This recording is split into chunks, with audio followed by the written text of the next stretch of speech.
Pensa comigo, a maioria dos sistemas que a gente usa hoje em dia tem uma memória péssima. Eles sabem como as coisas estão agora, nesse exato momento. Mas o passado é uma névoa. E se a nossa arquitetura pudesse se lembrar de cada passo, cada decisão, cada mudança, que poder isso nos daria? Hoje, a gente vai explorar uma ideia que pode virar de cabeça para baixo o jeito como a gente pensa sobre dados. Ok, vamos começar com uma provocação daquelas. Será que a arquitetura que a gente tanto se orgulha de construir não passa no fundo de uma planilha glorificada? Parece forte, eu sei, mas essa pergunta nos força a olhar de frente para um problema que está em todo lugar. E para a gente entender como fazer melhor, primeiro a gente precisa olhar para o jeito mais comum, para o jeito que todo mundo faz. Vamos chamar isso de arquitetura estereotipada. A receita de bolo é quase sempre a mesma, né? Tudo gira em torno de um banco de dados central. E o papel desse banco de dados é um só: guardar o estado atual das informações. Ele sabe qual é o seu endereço hoje, mas onde você morava no passado? Ele não faz a menor ideia. Essa informação simplesmente se perdeu. E o fluxo da interação é aquele de sempre. O sistema pede os dados, o servidor manda o estado atual, a pessoa edita alguma coisa na tela e manda o bloco inteiro de dados de volta. O servidor simplesmente pega o novo e joga em cima do velho. O que importa é só o resultado final. Nesse universo, o vocabulário do sistema é bem pobrezinho.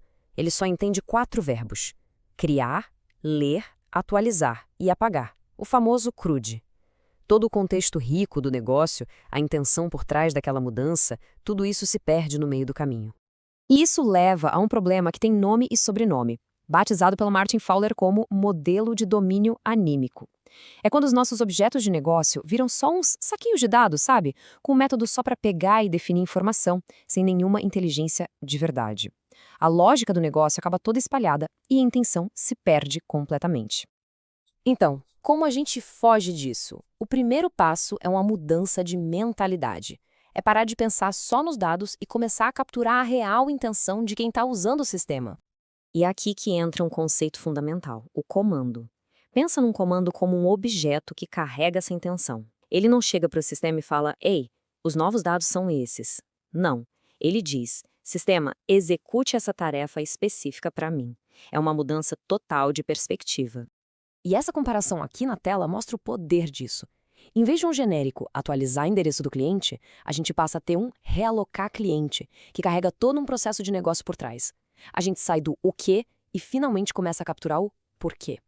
Beleza, capturar a intenção já é um salto gigantesco, mas dá para ir além.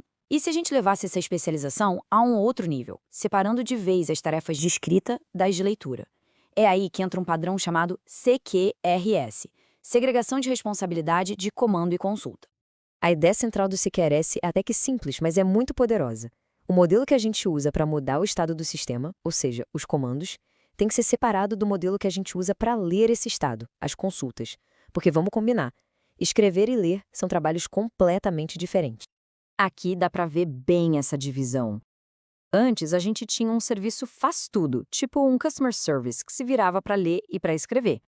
Depois do CQRS, a gente quebra ele em 2 serviços super especializados. Um que só sabe lidar com comandos de escrita e outro que só sabe responder consultas de leitura. E por que ter todo esse trabalho? Porque escrever e ler têm necessidades que brigam entre si. O lado da escrita precisa de consistência forte, tem que garantir que o dado foi salvo na hora. Já o lado da leitura pode ser mais tranquilo, pode ter uma consistência eventual. A escrita funciona melhor com dados super organizados, normalizados. A leitura voa com dados já prontos para o consumo, desnormalizados. Separar os dois permite otimizar cada lado para o que ele faz de melhor.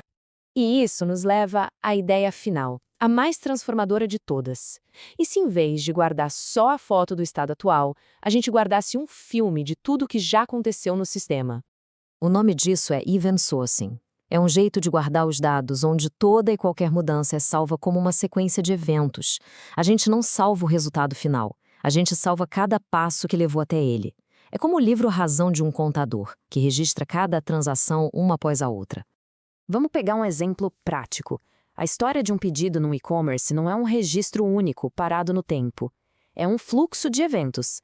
Carrinho criado, aí depois, adicionado 2 pares de meias, adicionadas 4 camisas, e por aí vai. O estado atual do pedido é só a soma de todos esses eventos.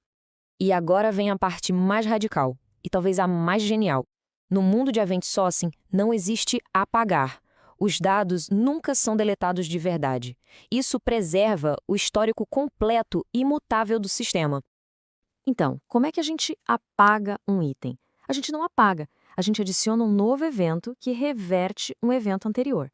Olha só que interessante. A gente registra uma transação de reversão. O evento removido 2 pares de meias é gravado, preservando para sempre o fato de que um dia aquele item esteve no carrinho. E é aqui que o valor para o negócio simplesmente explode. De repente, a gente tem um log de auditoria completo de cada ação.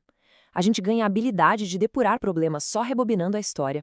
E o mais incrível, a liberdade de criar novos relatórios, novas visões, a partir de eventos passados, respondendo perguntas que o negócio nem tinha pensado em fazer lá atrás.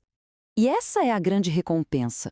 Quando a gente captura cada evento, o sistema deixa de ser um simples armazém de dados e se transforma numa fonte riquíssima de inteligência, capaz de responder perguntas sobre seu passado, seu presente e, quem sabe, até sobre o seu futuro.